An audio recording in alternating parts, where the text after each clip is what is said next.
उपस्थित सर्व मान्यवर पत्रकार बंधू आणि माझे सगळे सहकारी, संगमनेर सेवा समिती तर्फे मी तुमच्या सर्वांचं स्वागत करते आणि सर्वांना महाराष्ट्र दिनाच्या आणि कामगार दिनाच्या खूप खूप शुभेच्छा।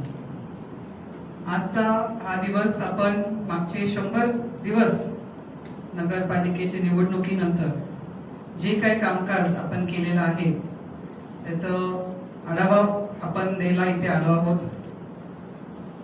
मागचे 100 दिवस हे खूप शिकण्यासारखे दिवस होते माझ्यासाठी, कारण हा क्षेत्र माझ्यासाठी नवीन असल्यामुळे खूप काही गोष्टी नवीन नवीन म्हणजे जे शासकीय याच्यात होतात हे नवीन होतं माझ्यासाठी, ते शिकायला मिळालं। मला बऱ्याच गोष्टी शिकले, पण अजून थोडंफार शिकायचं याच्यामध्ये राहिलेले, तेही लवकरात लवकर शिकेल ह्याची खात्री मी देतेच, कारण माझे सगळे सहकारी जे आहेत ते सर्वजण मला चांगल्या पद्धतीने सपोर्ट करतात। नगरपालिकेत असो किंवा माझे संगमनेर सेवा समितीचे सगळे आमचे नगरसेवक आणि नगरसेविका हे सगळे आम्ही एकत्र येऊन व्यवस्थितपणे चांगल्या पद्धतीने कामकाज बघतो आणि आमचे मार्गदर्शक जे आम्हाला नगरपालिकेत कामकाज बघण्यासाठी मदत करतात असे आमचे आमदार सत्यजित दादा तांबे, तेही भक्कमपणे आम्हाला नेहमीच या पूर्ण कामकाजात मदत करतात। मागच्या 100 दिवसात आम्ही सर्वजण सत्यजित दादांसोबत रोजचे 3-3, 4-4 तास म्हणजे हे कार्यक्रम सोडून आम्ही 3-3, 4-4 तास मीटिंग्स घेऊन मागचे 4 वर्षात जे बॅकलॉग होता त्याचं सगळं पाहणी करून त्याचं समजून घेऊन पुढे त्या सगळ्या कामांचं कशी लाईन लावायची किंवा नगरपालिकेच्या सगळ्या कामांची लाईन कशी लावायची, कारण नगरपालिका ही खूप किचकट कार्यक्रम असतो हा, खूप सोपं नसतं। बऱ्याचशाच गोष्टी समजून घ्याव्या लागतात, मागे काय काय केलं ते समजून घ्यावं लागतं आणि पुढे आपण काय करणार ते त्या पद्धतीने प्लॅनिंग करावं लागतं। तर मी मागच्या 100 दिवसांमध्ये जे जे काही कामं झालेली आहेत त्याचं आपण प्रेझेंटेशन इथं बघणार आहोत, पण तुमच्या सर्वांच्या मार्फत मी संगमनेर सेवा समितीकडून आमचे सगळे नगरसेवक नगरसेविका यांच्याकडून मी संगमनेरचे जे नागरिक आहेत त्यांचे सर्वांचे आभार मानते। तुम्ही आम्हाला खूप बहुमताने निवडून दिल्याबद्दल तुमचे खूप खूप आभार। तुमचा हा विश्वास आम्ही खूप सिरियसली घेतो, कारण ही खूप मोठी जबाबदारी तुम्ही आम्हा सर्वांना दिलेली आहे आणि ती जबाबदारी आम्ही खूप चांगल्या पद्धतीने पार पाडू याची खात्री मी नक्कीच देईन। आणि मी आता आमदार सत्यजित दादा तांबे यांना पुढचं प्रेझेंटेशन 100 दिवसाचं जे आहे जे जे कामं आम्ही केले मागच्या 100 दिवसात याचं प्रेझेंटेशन द्यायला आमंत्रित करते। धन्यवाद।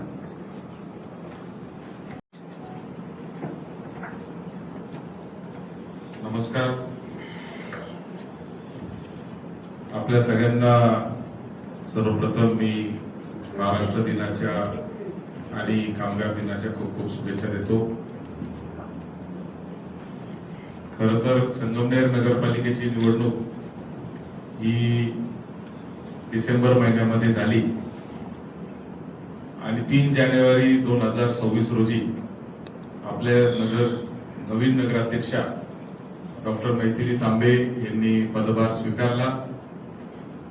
त्यानंतर पुढच्या 8-15 दिवसामध्ये विविध समित्यांच्या निवडी झाल्या।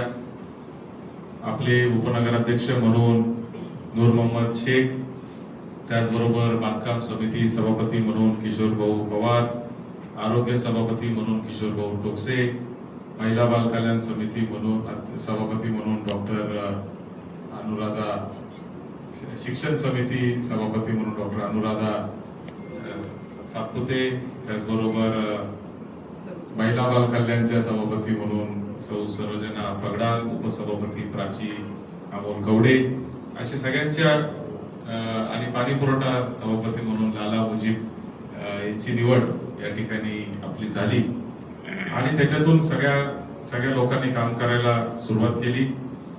निवडणुकीच्या आधी संगमनेर 2.0चं आपण एक प्रेझेंटेशन सगळ्या लोकांना दाखवलं होतं, एक जाहीरनामा आपण तयार केला होता आणि आज तो त्याच जाहीरनाम्यामध्ये आपण सांगितलं होतं की पहिल्या 100 दिवसात आम्ही काय काय काम करणार आहे आणि त्याची माहिती देण्यासाठी आज ही पत्रकार परिषद आणि या पत्रकार परिषदेच्या माध्यमातून तमाम संगमनेरकरांपर्यंत नेमकं 100 दिवसात काय काम केलं, अजून काय काम करायचं आहे, ही सगळी भावना आपल्या समोर मांडण्याचा प्रयत्न हा आम्ही करतोय.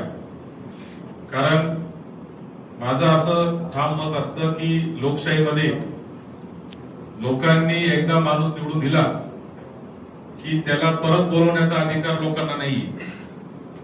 बऱ्याच वर्षांपासून आपल्या देशामध्ये ही मागणी चाललेली आहे की एखादा लोकप्रतिनिधी, मग तो नगरसेवक, आमदार, खासदार निवडून दिला आणि तो जर काम करत नसेल तर त्याला परत पदावरून काढण्याचा अधिकार लोकांना पाहिजे. परंतु अजूनपर्यंत ती तरतूद काय आपल्या लोकशाहीमध्ये नाहीये. पण निदान लोकप्रतिनिधी म्हणून आपलं सगळ्यांचं कर्तव्य आहे की आपण लोकांपर्यंत गेलं पाहिजे आणि आपण काय काम करतो ते लोकांना सांगितलं पाहिजे. तो लेखाजोखा लोकांच्या पुढे मांडला पाहिजे. हे आपलं सगळ्यांचं एक कर्तव्य आहे आणि म्हणूनच आज ही माहिती देण्यासाठी आपल्याला आज या ठिकाणी बोलवलेलं आहे. मला 100 दिवसामध्ये काय काम करायचं होतं, एका वर्षात काय काम करायचंय, 5 वर्षात काय करायचंय, याबाबत खूप संकल्पना आम्ही खरं तर चर्चा केल्या, अंतर्गत चर्चा झाल्या आणि त्यातून आपला जाहीरनामा तयार झाला होता आणि तो जाहीरनामा पूर्ण करण्यासाठी पूर्ण प्रयत्न हा आपला सुरू आहे. मला सांगितलं पाहिजे की हे पहिले 100 दिवस जे होते हे खरं तर पायाभरणीचे 100 दिवस होते. पायाभरणीचे म्हणजे काय, तर कोणतीही गोष्ट उभी करायची असेल तर त्याच्या मागे प्लॅनिंग असावं लागतं. मनात आलं आणि म्हणून आपण कुठलंही काम करू शकत नाही, त्याचं प्लॅनिंग करावं लागतं.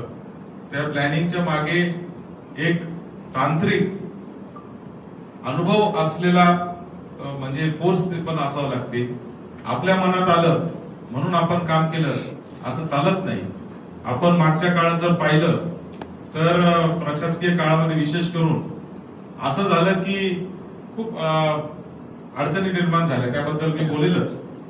पण खरं तर या संगमनेर शहरामध्ये लोकनेते बाळासाहेब थोरात यांच्या मार्गदर्शनाखाली आणि आदरणीय डॉक्टर सुधीरजी तांबे यांच्या मार्गदर्शनाखाली आपल्या संगमनेर नगरपालिकेच्या सर्वाधिक काळ नगराध्यक्ष राहिलेल्या दुर्गाताई तांबे यांच्या मार्गदर्शनाखाली आपण काम केलं. 1991 पासून ही नगरपालिका जी आहे ती लोकनेते बाळासाहेब थोरात आणि डॉक्टर सुधीर तांबे यांच्या मार्गदर्शनाखाली काम करते आणि त्याच्यातून सुरू झालेला हा जो प्रवास आहे 91 सालचं संगमनेर आणि आता आपण 2026 मध्ये उभे असताना संगमनेर मध्ये झालेली प्रगती आणि इथून पुढे काय संगमनेरसाठी करायचंय या मुद्द्यावर ही निवडणूक खरं तर आपण लढलो होतो आणि या मुद्द्यावर लोकांनी आपल्यावर विश्वास ठेवला आणि 30 पैकी 27 नगरसेवक आपले निवडून आले. नगराध्यक्षा देखील महाराष्ट्रामध्ये सगळ्याधिक जास्त मताधिक्याने निवडून आल्या. इतरही जे नगरसेवक निवडून आले तेही आज आपल्या सोबतच या ठिकाणी काम करतायत आणि सगळे मिळून संगमनेर शहराच्या विकासासाठी एक स्वप्न घेऊन आपण काम करतोय. खरं तर प्रशासकीय काळामध्ये खूप अडचणी होत्या. म्हणजे ज्यावेळेस हा कारभार आपण हातामध्ये घेतला त्यावेळेस आपल्या लक्षात आलं की मागच्या 4 वर्षामध्ये खूप मोठ्या पद्धतीचा गोंधळ हा प्रशासनामध्ये उडालेला आहे. म्हणजे अतिक्रमण प्रचंड वाढले, वसुली जी आहे ती वसुली एकदम जी मागच्या बॉडीच्या काळामध्ये म्हणजे दुर्गाताई अध्यक्ष असतानाच्या काळामध्ये जी 85-90% असायची ती एकदम 40-45-50% आलेली आहे आणि त्याच्यामुळे खूप मोठं नुकसान हे संगमनेर शहराचं व्हायला लागलं. त्याच्यातून म्हणजे एक छोटं उदाहरण द्यायचं म्हणून मी सगळ्या नगरसेवकांना ती माहिती आहे, त्यांनी खरं तर सर्वसाधारण सभेमध्ये तो निर्णय पण घेतला की मागचे कोणते पेमेंट देऊ नका प्रशासकीय काळातले. कारण सहज मला या आपल्याला सांगायचंय की एक तर उदाहरण असं आहे, काश्मीर हॉटेल समोरचा जो सिग्नल आहे त्याला रिपेअर करायचं, एका सिग्नलला रिपेअर करायचं बिल 3.5 लाख रुपये लावलेलं आहे. शेवटी ते बिल आपण दिलं नाही. जेव्हा आपल्या समोर आलं तेव्हा सगळ्या बॉडीने निर्णय घेतला की असे कोणताही वाह्यात खर्च जो आहे तो आपण मान्य करू शकत नाही. परंतु असे म्हणजे हे तर आपल्या समोर आलं, परंतु याच्या मागच्या 4 वर्षात काय काय खर्च झाला असेल काही सांगता येत नाही. कारण ज्या दिवशी आपण 3 जानेवारी 2026ला ज्या दिवशी संगमनेर नगरपालिकेचा कारभार हातात घेतला, त्या दिवशी नगरपालिका फंडामध्ये फक्त 3-4 लाख रुपये शिल्लक होते. म्हणजे 15 कोटी रुपयाचं उत्पन्न असलेली नगरपालिका ही 30 कोटी रुपयाचं बजेट बनवते. 15 कोटी तर पहिलंच नुकसान आपण याच्यामध्ये आहे, तुटीमध्ये आहे. आणि त्याच्यात आता असे जर खर्च झाले तर खूप मोठं प्रशासकीय काळामध्ये हे झालं. मग यासाठी आम्ही काय केलं, तर जवळजवळ 39 बैठका झाल्या. प्रत्येक विभागाच्या बैठका नगरपालिकेमध्ये होतात. जसं आता डॉक्टर मैथिल यांनी सांगितलं तसं दिवसाचे 3-3, 4-4 तास बैठका होतात. नगरसेवक येतात. नगरसेवकांच्या वॉर्ड निहाय बैठका देखील आपण सुरू केलेल्या आहेत. आता 1 ते जवळजवळ 10 वॉर्डच्या प्रभागच्या आपल्या बैठका पार पडलेल्या आहेत. प्रत्येक प्रभागामध्ये स्वच्छता मोहीम, हे जे जुने जे बॅकलॉगचे काम होते ते करण्यासाठी आपण साधारणतः बैठका घेतल्या. पहिल्या 100 दिवसात आपण सांगितलं होतं की महिलांसाठी एक आपण सुरक्षा पथक तयार करणार. त्या पद्धतीने रक्षक दल हे आपण सुरू केलं. आज मला सांगायला अभिमान वाटतो की रक्षक दलाला पोलिसांपेक्षा जास्त फोन जात आहेत. ही वस्तुस्थिती आहे. आणि जिथं जिथं महिलांवर कुठं त्रास होत असेल तिथे पहिला फोन जो आहे तो रक्षक दलाला जातो आणि रक्षक दलाचे जवान त्या ठिकाणी पोहोचतात. त्याच्यामध्ये महिला जवान पण आहेत, त्याचबरोबर पुरुष जवान पण आहेत. कॉलेजेसच्या बाहेर ते गस्त करतात. मुलींची छेड कुठं चालू असेल तर ते बघतात. त्याचबरोबर ते अतिक्रमणांच्या मोहिमेमध्ये देखील सहभागी होतात. अशा सगळ्या बाबतीमध्ये त्यांचा आपण उपयोग करून घेतो. आणि महाराष्ट्रातली संगमनेर ही पहिली नगरपालिका आहे की अशा पद्धतीने रक्षक दलाच्या माध्यमातून जे कायदा व सुव्यवस्थेसाठी मदत करण्याचं काम खऱ्या अर्थाने चाललेलं आहे. उलट आज असं झालंय की आपल्या संगमनेर शहर पोलीस स्टेशन मध्ये 2च वाहनं आहे जे रात्रीची गस्त घालत असतात. आता आपण त्यांना 3रं वाहन नगरपालिकेच्या वतीने हे दिलेलं आहे. त्याच्यामुळे त्यांचा रूट वाढण्यासाठी देखील फार मोठी मदत त्या ठिकाणी झालेली आहे. कारण संगमनेर शहर पोलीस ठाण्यामध्ये आपल्याला माहिती की शहराच्या आजूबाजूचे देखील जवळजवळ 10-12 गावं जे आहेत ते शहर हद्दीमध्ये येतात. फ्लेक्स मुक्त संगमनेरचा आपण एक निर्णय घेतला. आता त्याची अंमलबजावणी जवळजवळ 99% होती आहे. 99% कोणी अनधिकृत फ्लेक्स लावत नाही किंवा चुकीचे फ्लेक्स लावत नाही. गावामध्ये आपण जर पाहिलं तर कोणी लावलं तरी त्याच दिवशी रात्री नगरपालिका जर ते अनधिकृत असतील तर काढून घेते. आता काही लोक लावतातच आहेत, परंतु ठीक आहे, आता शेवटी प्रत्येकाचा तो अधिकार आहे. त्याच्यामुळे आम्ही काही त्याच्यात जास्त करत नाही. परंतु कोणी अनधिकृत फ्लेक्स लावला तर नगरपालिका हे सहन करणार नाही, तो काढून घेतला जाईल, त्याच्यावर कायदेशीर कारवाई देखील केली जाईल. अशा पद्धतीच्या सूचना वारंवार दिल्यामुळे आज आपण पाहतो की गावामध्ये कुठेही आज अनधिकृत फ्लेक्स हे आपल्याला दिसत नाही. त्याचबरोबर एक आपण सांगितलं होतं की आपण ऍप बनवणार. आज मला सांगायला आनंद होतो की हे जे आपण व्हॉट्सअप ऍप तयार केलेलं आहे, आतापर्यंत मागच्या 3 महिन्यात 317 तक्रारी त्याच्यावर जवळजवळ आल्या. आणि या तक्रारी आल्यानंतर या तक्रारींचा रोज संध्याकाळी रिपोर्ट हा मुख्य अधिकाऱ्यांना आणि त्याचबरोबर नगराध्यक्षांना जातो. कोणते कोणते कामं झाले, कोणते नाही, ते लगेच त्याच्यातून कळतं. आता नवीन आपण त्याच्यात नगरसेवकांना देखील जाण्याचं चालू केलेलं आहे. नगरसेवकांना पण त्याचा अपडेट आता व्हॉट्सअपवर तुम्हाला यायला सुरू झालंय का? म्हणजे तुमच्या वॉर्डातली जर तक्रार आली तर तुम्हाला लगेच त्याचा व्हॉट्सअपवर नगरसेवकांना देखील अपडेट गेला पाहिजे की तुमच्या वॉर्डात अशी अशी तक्रार केलेली आहे नागरिकांनी. अशी एक सुविधा आपण तिथं केलेली आहे आणि त्यामुळं त्याच्यातून एक फार मोठा फरक हा बसलेला आहे. महिलांसाठी ई टॉयलेट जे आहे ते 10 ई टॉयलेट आपण मंजूर करून आपल्याकडे आलेले आहेत. सगळ्यात मोठी अडचण जी त्याच्यामध्ये येते ती म्हणजे जागेची अडचण आहे. ई टॉयलेट लावायला जागेचं सहकार्य लोकांनी करावं असं आव्हान या निमित्ताने मी करणार आहे. कारण ई टॉयलेट्स लागले पाहिजे अशी माझी भावना आहे. जास्तीत जास्त जर आपण टॉयलेट्स लावले आणि ई टॉयलेट इतके सुंदर टॉयलेट आहे की अतिशय स्वच्छ आणि व्यवस्थितपणे त्याचं काम चालू आहे. त्याच्यामध्ये 5 रुपयाचा कॉइन टाकल्यावर ते चालतं, आताची तशी सोय आहे. परंतु त्याला आता आपण 1 रुपया कॉइन हे देखील आजपासून सांगितलंय का त्याला 1 रुपयामध्येच ते साफसफाई झाली पाहिजे. त्याच्यामुळे आता 1 रुपयाचं कॉइन टाकायचं देखील व्यवस्था त्याच्यामध्ये केली. जी 5 रुपये होती ती 1 रुपया देखील करायला आपण त्याला सांगितलंय. पाणी पुरवठ्याच्या बाबतीमध्ये अनेक भागामध्ये खरं तर संगमनेर शहर आज आपल्याला माहिती आहे की 42-43 डिग्रीचा आज कडक उन्हाळा आहे. अशा उन्हाळ्यामध्ये देखील संगमनेर शहरामध्ये प्रचंड पाणी आहे. महाराष्ट्रात एकमेव शहर असेल की इतक्या चांगल्या पद्धतीचं पाणी आजही मुबलकपणे उपलब्ध आहे.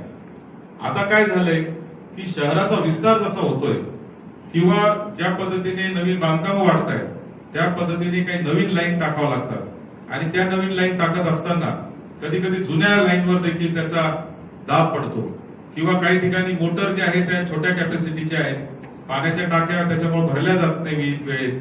असे काही प्रश्न काही आपल्या सगळ्यांच्या समोर आलेले आहेत. त्याच्यासाठी देखील आपण आता नवीन कन्सल्टंट नेमून आता पूर्ण सर्वेक्षण चालू केले का कुठं पाणी येत नाही काही नाही आणि पुढच्या 1 वर्षात नवीन योजना करून जिथं जिथं गॅप आहे तो सगळा गॅप भरून काढण्यासाठी आपण कन्सल्टंट नेमले. विभागीय कार्यालय पण आपल्याला चालू करायचे, ते काम अजून पूर्ण झालेलं नाही. मात्र त्यासाठी सैयदबाबा चौक आणि जनता नगर येथील शाळा अशा 2 ठिकाणी विभागीय कार्यालय करण्याचा निर्णय हा आपण घेतलेला आहे. धूळमुक्त संगमनेर करण्यासाठी असे जे गाड्या असतात त्या 2 गाड्या आपल्याला परवाच मंजूर झालेल्या आहेत. एक मोठी गाडी आणि एक छोटी गाडी. त्या देखील आता पुढच्या 15-20 दिवसात 1 महिन्याच्या कालावधीमध्ये आपल्याला नगरपालिकेमध्ये येतील. जे मोठे रस्ते त्याच्यासाठी मोठी गाडी असेल आणि जे छोटे रस्ते त्यासाठी छोटी गाडी असेल. त्या माध्यमातून धूळमुक्तचं देखील काम या ठिकाणी आपण करणार आहे आणि प्रयत्न आपला असा आहे की संगमनेर शहर जे आहे ते धूळमुक्त होण्याच्या दृष्टीने आपल्याला प्रयत्न करायचा आहे. कचऱ्याच्या बाबतीमध्ये मला सांगितलं पाहिजे की मागच्या 4 वर्षात प्रशासक काळामध्ये खूप मोठ्या प्रमाणावर नुकसान हे झालं. खरं तर कोकरे साहेब आले त्यावेळेस कोकरे साहेबांनी कचऱ्याचं खूप चांगलं नियोजन केलं. त्यांनी ओला कचरा सुका कचरा हे सगळं व्यवस्थितपणे चालू केलं.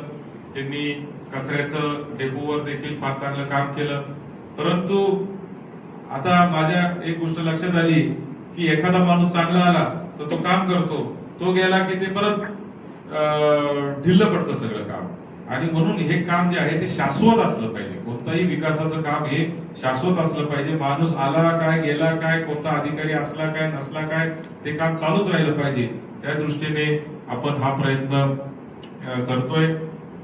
नगरपालिकेच्या सगळ्या नगरसेवकांचे, संगमनेर सेवा समितीच्या सगळ्या नगरसेवकांचं मला विशेष अभिनंदन या निमित्ताने करायचंय की 4 सर्वसाधारण सभा मागच्या 4 महिन्यामध्ये झाल्या आणि या 4 सभांमध्ये जवळजवळ 105 निर्णय हे घेतले गेले. आणि मला सांगितलं पाहिजे का याच्यातला एकही निर्णय जो आहे तो वैयक्तिक लाभाचा कोणाचाही नाही. म्हणजे कोणाच्या तरी वॉर्डातलं काही काम आहे किंवा काही नाही, सगळे धोरणात्मक निर्णय जे गावाला विकासाच्या दिशेने घेऊन जाणारे निर्णय आहेत असे निर्णय घेतले. छत्रपती शिवाजी महाराजांचं अश्वारूढ स्मारक करण्याच्या दृष्टीने केलं. भारतरत्न डॉक्टर बाबासाहेब आंबेडकरांचं इथं जर आपण पाहिलं तर डॉक्टर बाबासाहेब आंबेडकरांचं स्मारकाचं चित्र दाखवलेलं आहे. छत्रपती शिवाजी महाराजांचं कसं होणार आहे ते देखील या ठिकाणी मांडलेलं आहे. जरी आपल्याला बस स्थानकाकडून 2.5x2 ची जागा मिळाली असेल तरी त्याचं डिझाईन करत असताना अतिशय सुंदर असं डिझाईन आपण केलेले, जेणेकरून बस स्थानकात ते भव्यता त्याची जी आहे ती दिसून येईल. आणि त्या पद्धतीने बस स्थानकामध्ये तो जो स्मारक करायचा आहे त्या स्मारकासाठी जो पुतळा घ्यायचा आहे त्याचे टेंडर देखील झालेले आहेत आणि आता ते प्रक्रिया या दोन्ही स्मारकांची सुरू झाली. महात्मा ज्योतिबा फुले आणि सावित्रीबाई फुले यांचं देखील स्मारकाचं काम हे आता सुरू होत आहे.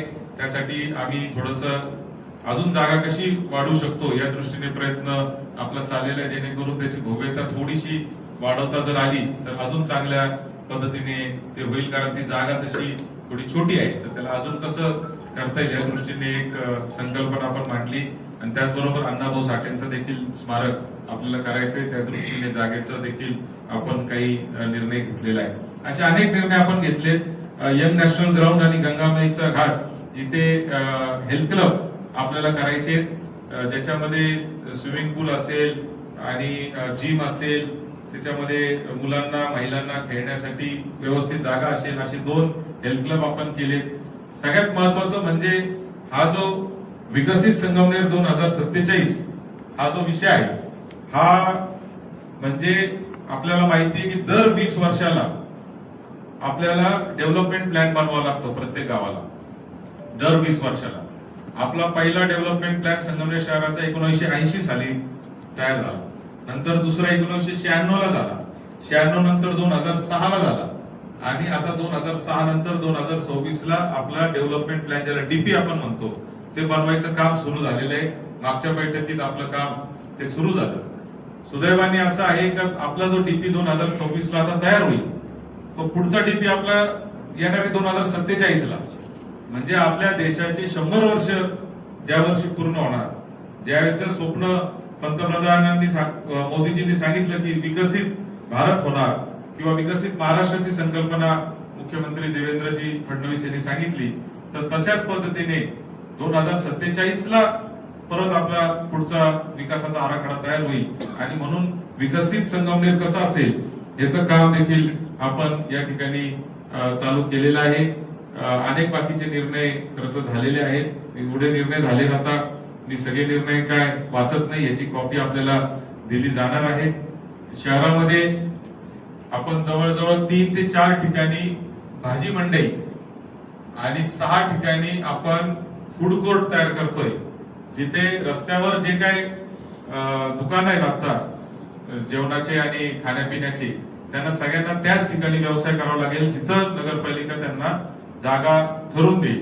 आणि त्याचं काम देखील आता सुरू झालेलं आहे. पुढच्या 2 महिन्यामध्ये त्याचं काम पूर्ण होईल आणि रस्त्यावर कोणीही व्यवसाय करू शकणार नाही. ज्याला व्यवसाय करायचा आहे त्याला नगरपालिका ठरवून देईल, त्याच जागेवर व्यवसाय करावा लागेल. अशा पद्धतीचं आपण त्याचं निर्णय या ठिकाणी घेतलेला आहे.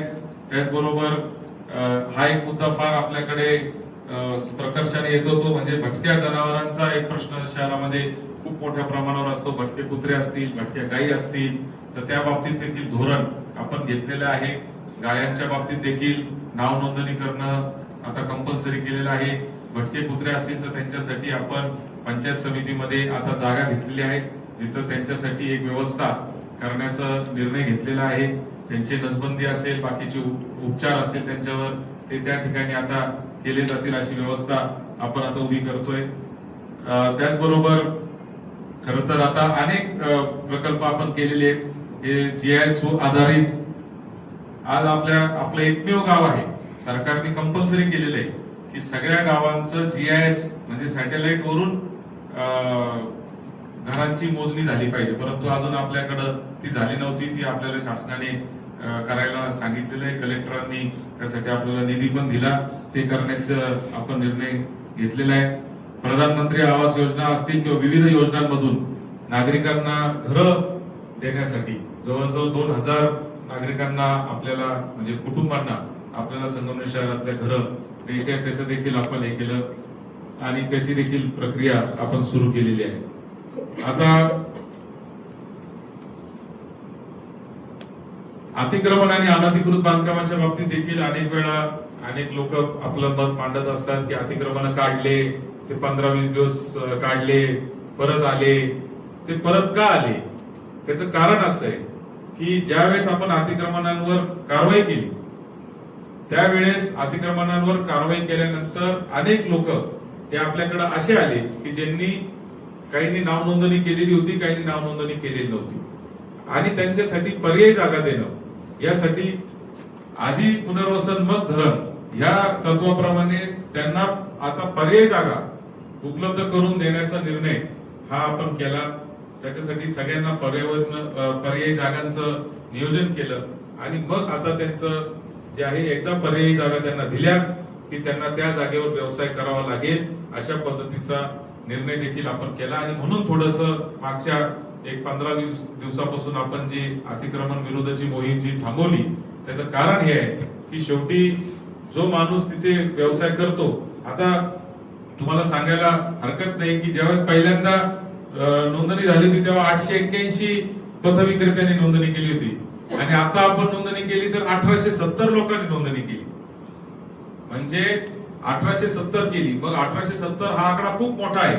अशा ज्यावेळेस ज्या पथविक्रेत्या समितीने सांगितलं तर आता मागच्या 10 दिवसात प्रत्येक घरोघर जाऊन म्हणजे प्रत्येक रस्त्यावर जाऊन आपल्या नगरपालिकेच्या अधिकाऱ्यांनी आणि स्टाफनी हे प्रत्येक व्यक्तीपर्यंत जाऊन त्याची चेक केलं की बाबा हा खरंच इथं बसतो की नाही, काय व्यवसाय करतो काय नाही, एका घरातला एकच आहे ना, असे सगळे जे नियम आहेत त्या पद्धतीने पाहिलं. आणि आता जवळजवळ 1000 जे आहे तो आकडा जवळजवळ आता आलेला आहे. तर ते 1000 लोकांना जे आहे आपल्याला व्यवस्था करायची, त्यांच्यासाठी पर्यायी जागा देखील उपलब्ध आहे.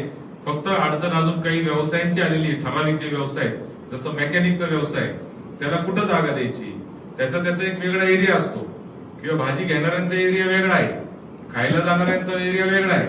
तर त्या प्रत्येक एरिया वाईज त्याला ऍडजस्ट करून द्यावं लागेल. नाहीतर मेकॅनिकला उचलला आणि त्याला इंदिरा गार्डन मध्ये आणून ठेवलं तर तिथं काही त्याचा उपयोग होणार नाही.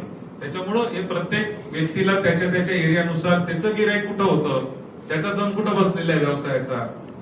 नाहीतर एखाद्याला डायरेक्ट नवीन नगर रोडून वरून उचलायचं आणि त्याला कॉलेज रोडला आणून ठेवायचं, त्याला गिराईक नाही, त्याला सगळं नवीन चालू करावं लागेल. तर ह्या खूप अडचणी त्याच्यामध्ये आहे. त्याच्यामुळे त्याच्या गिराईकाच्या त्याच्या व्यवसायाचा जिथं जम बसलाय त्याच्या आसपासच त्याचं पुनर्वसन कसं करता येईल या दृष्टीने आपण निर्णय घेतलेला आहे.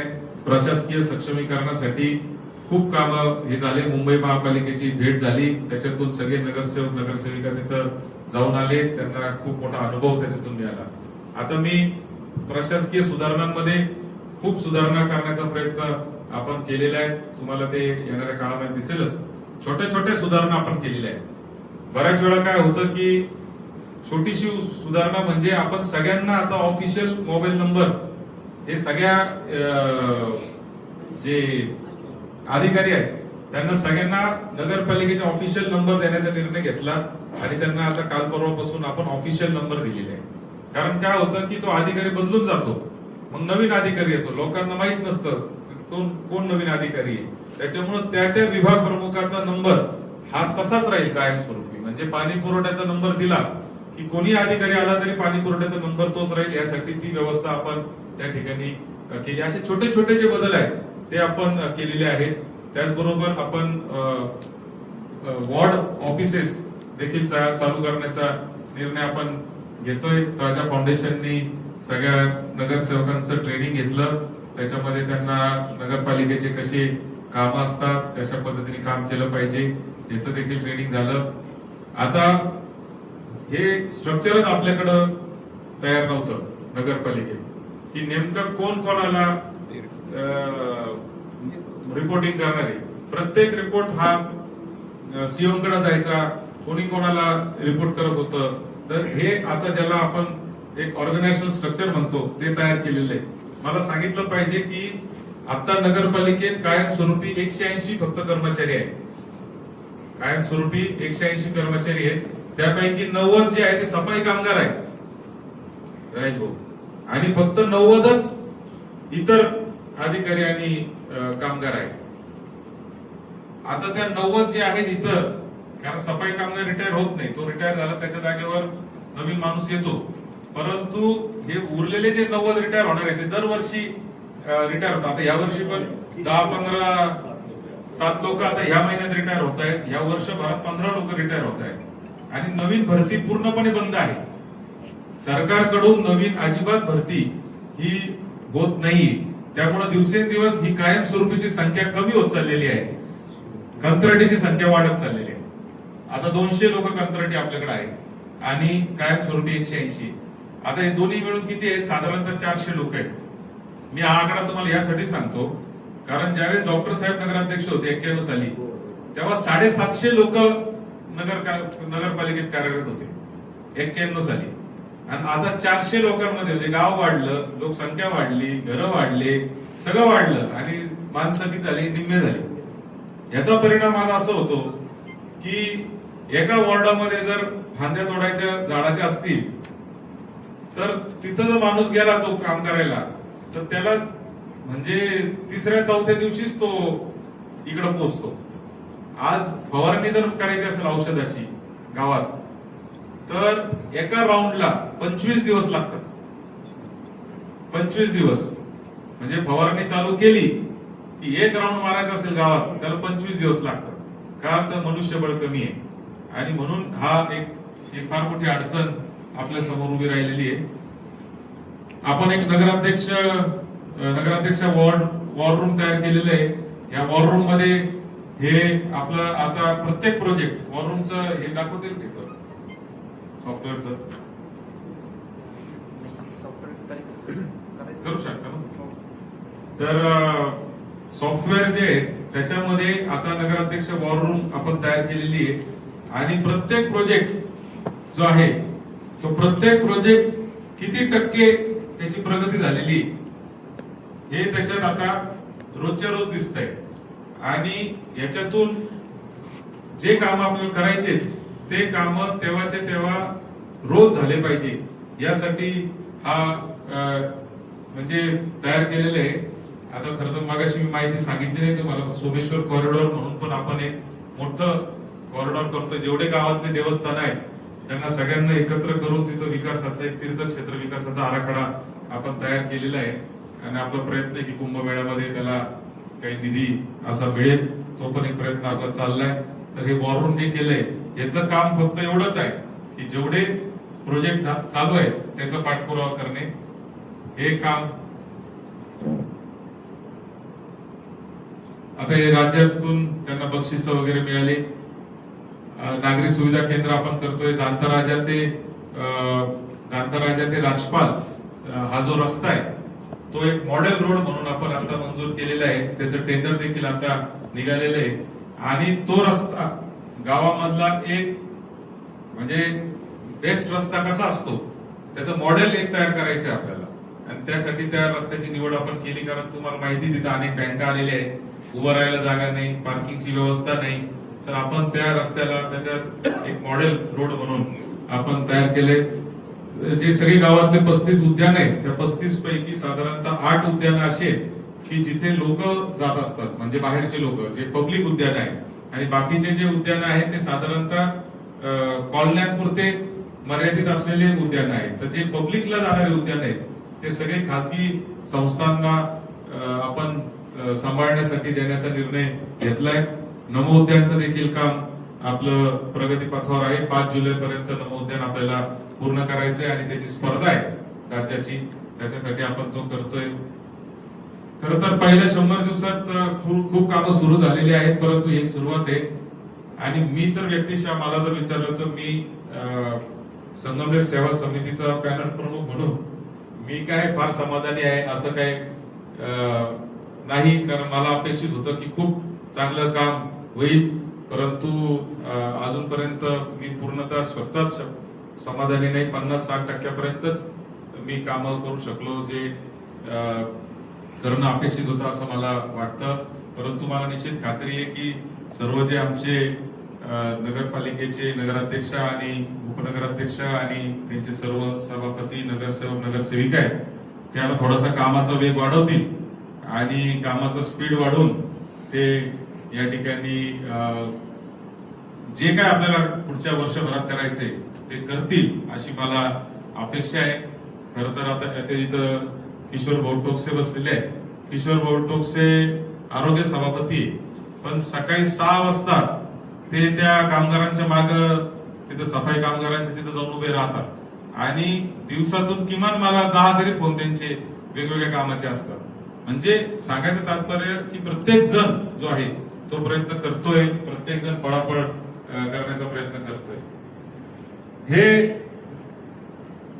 हे एक स्ट्रक्चर तुम्हाला सहज मुद्दाम दाखवायचंय मला की हे एक स्ट्रक्चर आहे.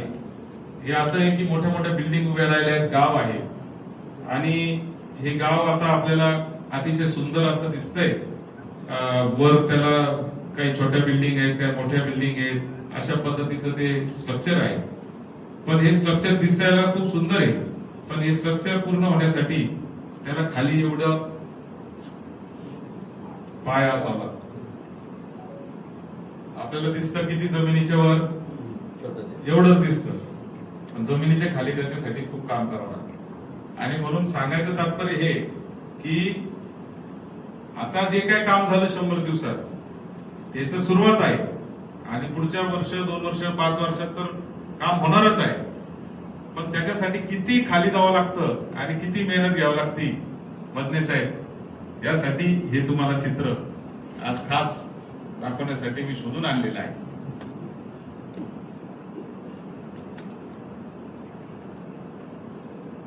अनेक लोकांना वाटतं आता काय झालंय की रस्त्यावर कचरा जरी पडला तरी संगमनेर 2.0 कुठं काय झालं हेच का संगमनेर 2.0. संगमनेर 2.0 म्हणजे हे एक नवीन संकल्पना आपण मांडली की रुटीनच्या कामांपेक्षा आता अपग्रेड आपल्याला करायचंय. आता अपग्रेड करायला मेहनत करावं लागते, प्लॅनिंग करावं लागतं. मी मागे तुम्हाला दाखवलं तसं हे खाली इतकं जावं लागतं तेव्हा वर इतकं उभं राहतं. आता हा जो पाया आहे हा ह्या बिल्डिंगचा पाया आहे. इतकं खाली जावं लागतं आणि मग ते सगळं होत असतं. त्यामुळे संगमनेर 2.0 हे काही स्वप्न नाही, दिशा आहे आणि ती प्रत्यक्षात आम्ही उतरवणारच संगमनेर सेवा समितीच्या माध्यमातून. याचे देखील मला आपल्याला आज या निमित्ताने ग्वाही द्यायची. संगमनेर नगरपालिकेचे सगळे नगरसेवक आणि नगराध्यक्ष आणि ते खूप मेहनत करतायत आणि खूप चांगलं काम हे चालू आहे. आपल्याला ह्याचे परिणाम जे आहेत ते आता दिसायला लागतील. काही दिसलेत, काही अजून दिसायला लागतील. पण मी तुम्हाला एवढंच खात्रीलायक सांगतो की संगमनेर शहरामध्ये नगरपालिकेच्या वतीने जे जे मेहनत आणि जे जे काम आणि जे जे प्लॅनिंग चालू आहे क्वचितच महाराष्ट्रात कोणत्या तरी नगरपालिकेत चालू असेल अशा पद्धतीचं काम हे संगमनेरमध्ये चालू आहे. आणि याचा परिणाम जो आहे तो आपल्या सगळ्यांना पुढच्या 2, 4, 5 महिने, 6 महिने, वर्षभर, 2 वर्ष, 5 वर्ष हे दिसणार आहे. आणि फक्त 2-5 वर्षापुरतच नाही तर शाश्वत विकास आम्ही असो नाही तर नसो, परंतु गाव ज्या पद्धतीने काम गावाचं जे आपण त्याला कल्चर म्हणतो ते बदलण्याचं काम आपल्याला करायचंय. आज आपल्याला प्रत्येक गोष्टीमध्ये नियम करावा लागतोय, दंड करावा लागतोय, कारवाई करावी लागते. परंतु एक दिवस असा येईल की लोक स्वतःहूनच त्याच्यामध्ये सहभागी होतील आणि कुठल्या पद्धतीचं चुकीचं गोष्ट करणार नाही अशी एक भावनेतून एक संगमनेरचं एक संस्कृती उभं करण्याचं काम हे खऱ्या अर्थाने आपलं सुरू आहे. सहज माहिती म्हणून मी फक्त तुम्हाला एक आपलं हे चालू आहे त्याच कसं आपण प्रत्येक कामाचा पाठपुरावा कसा करतो हे सहज तुम्हाला माहिती म्हणून दाखवतो. आता हे वॉर रूम आहे. या वॉर रूम मध्ये प्रत्येक विभागाचं ही माहिती आहे. आता वर पीडब्ल्यूडी म्हणजे बांधकाम विभाग. आता बांधकाम विभागामध्ये किती प्रोजेक्ट चालू आहेत, त्या प्रत्येक प्रोजेक्टचं काय काय परिस्थिती आहे, किती टक्के काम झाले, किती टक्के होणार आहे, हे सगळं भरण्याचं तिथं भरलं जातं आणि त्याच्यातून ती माहिती त्यातून येत असते. आता आनंद फंदीला कोणतं टॅक्स कोणतं चांगलं झालंय तुमचं, अपडेटेड कोणतं येतं? आनंद फंदी टाका बरं. आता आनंद फंदीचा प्रकल्प आहे तो 80% जाऊन अडकलेला आहे. त्याला 3 कोटी रुपयाच्या निधीची आता गरज आहे. आता निधीसाठी त्याच्यासाठी प्रयत्न माझा सुरू आहे. आता जर तुम्ही पाहिलं तर नाही आनंद फंदीचं तुम्ही टाकलेलं नाही माहिती. ही प्रत्येक विभागाच्या प्रमुखांनी त्या त्या प्रोजेक्टची माहिती टाकायची आणि ती मॉनिटर करायची. टॅक्सला जा, टॅक्स खाली खाली खाली